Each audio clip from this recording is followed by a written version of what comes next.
Hi, I'm Celine from Oregon. Please like and subscribe. My parents had me right after high school, by accident. But my dad told my mom that he loved her more than anything and was excited to start a family with her. I was born with mom's lovely red hair and green eyes. Aw, honey, she's beautiful. Just like you. My perfect little family. But things started going downhill really soon. Mom stayed with me at home, and Dad just wasn't earning enough to afford everything we needed. And that made them fight a lot. Once when I was 5, Dad and I went to go buy some burger buns from the supermarket, and he started ripping open each package, taking one out, and tossing it aside. Sir? What are you doing? All these packets have 4 buns, and I'm a family of 3. What about people like me, huh? Why should we pay for the extra bun? So I'm taking one out, because I only want 3 buns. I'm sorry, but you can't do that, sir. Oh, yes, I can. You can't make me pay for something I don't want. Dad flung it at the storekeeper's face and started running away. He was caught by security guards, and he punched one of them and spent the night in jail. And when he got back home, he packed up his bags to leave. I love you, Celine, but this is just too much responsibility for me. I can't handle it. Goodbye, darling. And just like that, he was gone. We had to leave our house and move into a trailer. Mom had to work for the first time ever, and she wasn't very good at it. She did odd jobs like cleaning and waitressing and got fired often. And she'd spend the next few days crying on the couch. It's okay, Mommy. Not everyone can be a good waitress. Pouring coffee is hard. I know, right? I really tried. But my manager said he wanted to give me an award for the worst waitress ever. This is your dad's fault. Growing up, I realized Mom was never gonna be a responsible adult. The only thing she took good care of was her skin. She'd mix some ingredients in her lotion and put it over herself daily.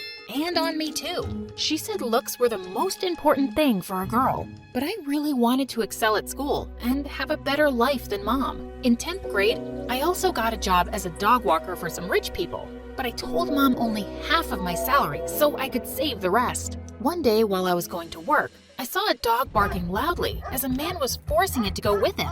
Wait, I knew that dog. Hey, you thief! Let him go right now! Buzz off. It's my dog. No, it's not. Timmy, come here, boy. The dog tried running towards me, but the man wouldn't let go. I grabbed a rock from the ground and threw it at him, and he yelled as he ran away. I immediately took the dog to its owner, a rich old lady named Mrs. Grant, who was already looking for him frantically, and I told her everything. Oh, how can I thank you? Come in, child. I'd like to get to know you.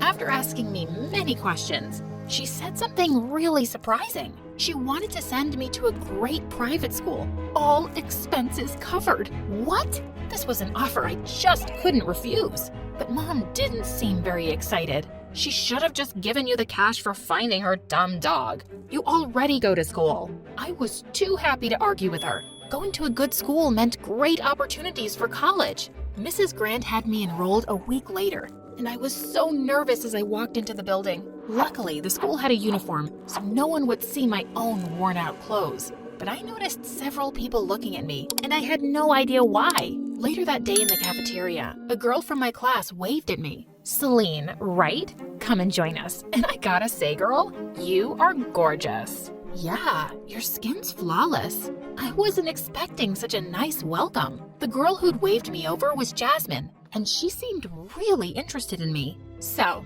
tell me, Celine, where do you live? I was about to say in a trailer, but something made me stop.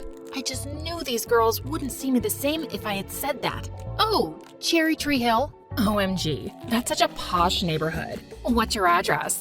251, Street 20. That street has the biggest mansions. That was Mrs. Grant's address, and I'd said it before I could stop myself. Now I'd have to live with this stupid lie, but at least the girls looked impressed. A week later, we were in the library when Jasmine suddenly elbowed me. What do you think about Aiden, the football captain? I don't even know who that is. It's that guy in front of you, dummy, who can't take his eyes off of you. I looked up to see a really cute boy, and he did seem to be looking my way. I ignored Jasmine, but some moments later, a paper plane landed on my desk. I can read your mind, and yes, I'll go out with you. I burst out laughing at the cheesy line. Aiden took that as a sign to come over, and he seemed to be really nice. We started hanging out often, and soon enough, He asked me out.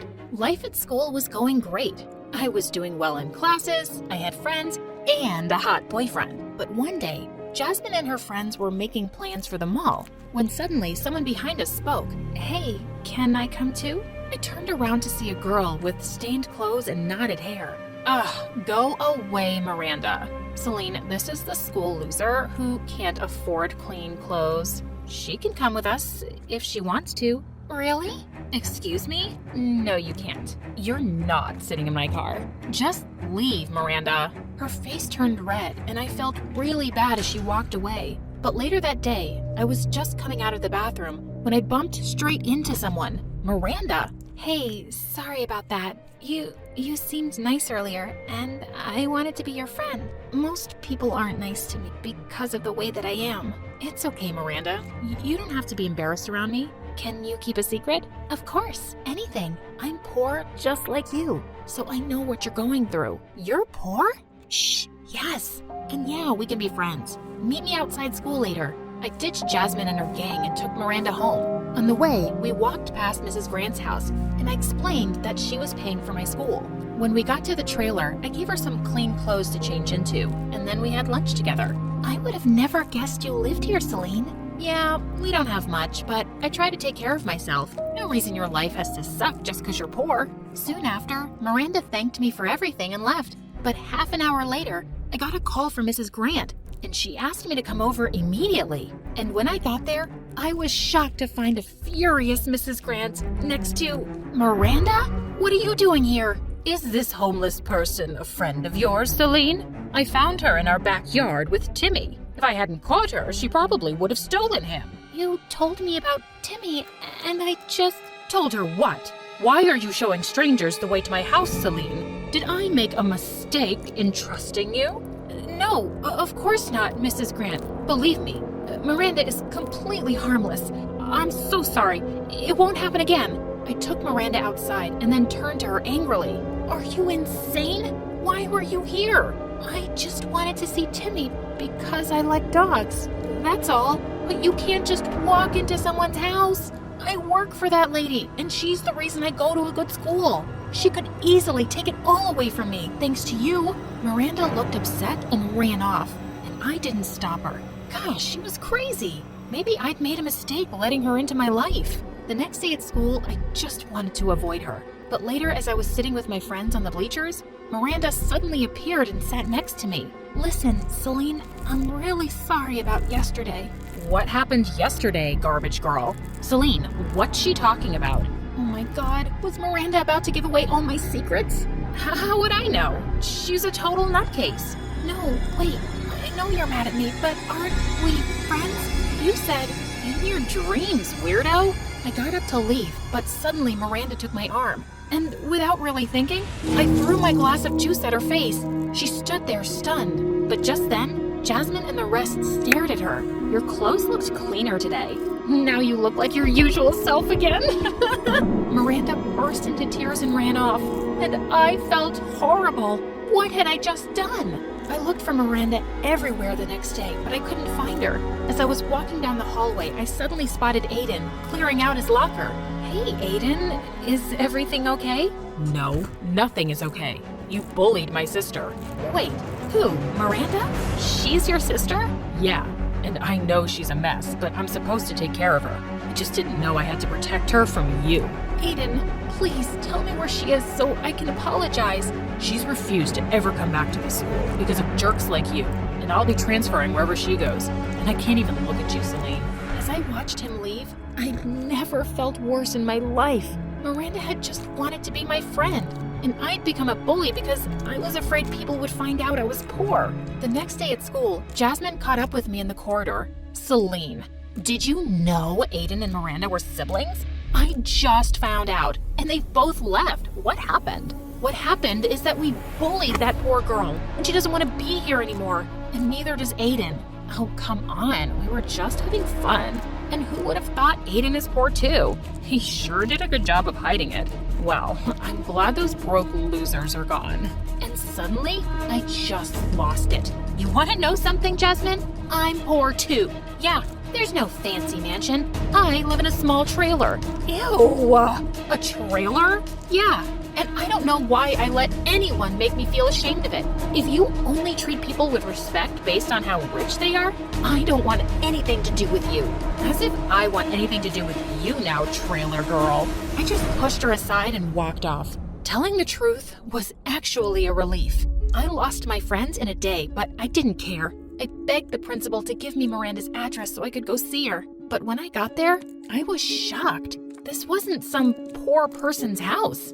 I rang the bell, and the person who answered the door said that the previous family had put the house on sale and moved to another city. I walked away feeling low and confused. Why was Miranda like that if she wasn't poor? For the next few months, I just kept my head down and focused on studying. But one day, I was sitting in the classroom when I heard Jasmine making fun of another girl. What's wrong with your skin, girl? It's peeling off like snakes. I've tried everything. I don't know why it's happening. Hey, try this. It's awesome. I use it all the time. And with that, I took out a bottle of Mom's lotion mixture I always had with me. Ew, don't. Who knows what kind of products poor people use? Shut up, Jasmine. I'll try it. Celine's skin is amazing. And just a week later, the girl reported that her skin had never been better.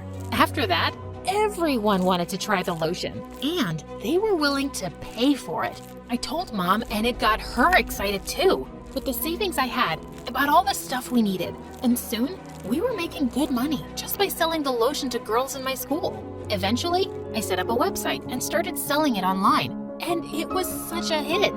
By the time I graduated high school, we were making enough to move out of the trailer and into an apartment. I got into university in another city, but I kept my business running with Mom and a few employees. But sometime later, I started getting complaints from customers that their orders weren't getting delivered. I went back home that weekend to see what was going on, and I found the apartment in a huge mess. And Mom was snoring on the couch. Mom, how can you live like this? This place looks like a garbage dump, and I'm getting so many complaints about orders. Can you please relax? So what if some orders are delayed? I was tired this week, and I'll clean the mess. No, you won't. When have you ever done that before? All our lives, I've been cleaning up your mess, and I'm done. You're on your own, and I'll handle the business too. You're cutting me out of it? It's my product. But it's my money and hard work. Don't worry. I'll keep sending you your share. I just won't be coming back to live with you. And I left. I graduated university with honors, and my company kept growing. I was living the life I'd always wanted, but something kept bothering me all this time. I really wanted to meet Miranda. I hired a private investigator to track her down, and finally I found out where she lived. When I arrived at her doorstep, Miranda opened the door, but I barely recognized her. She looked so much better now. Celine, is that really you? Yeah, it's me. Can I please come in? We started talking, and I told her how I'd been wanting to apologize for years.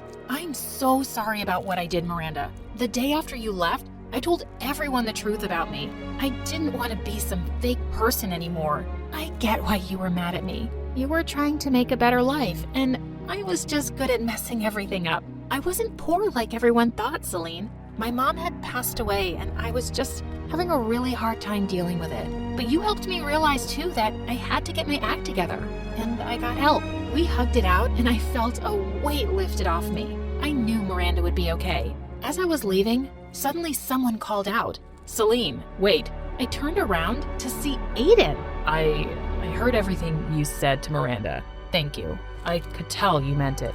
Every word. So, how long are you in town for? I'm leaving tomorrow. Maybe we could catch up over dinner? I think I'd really like that.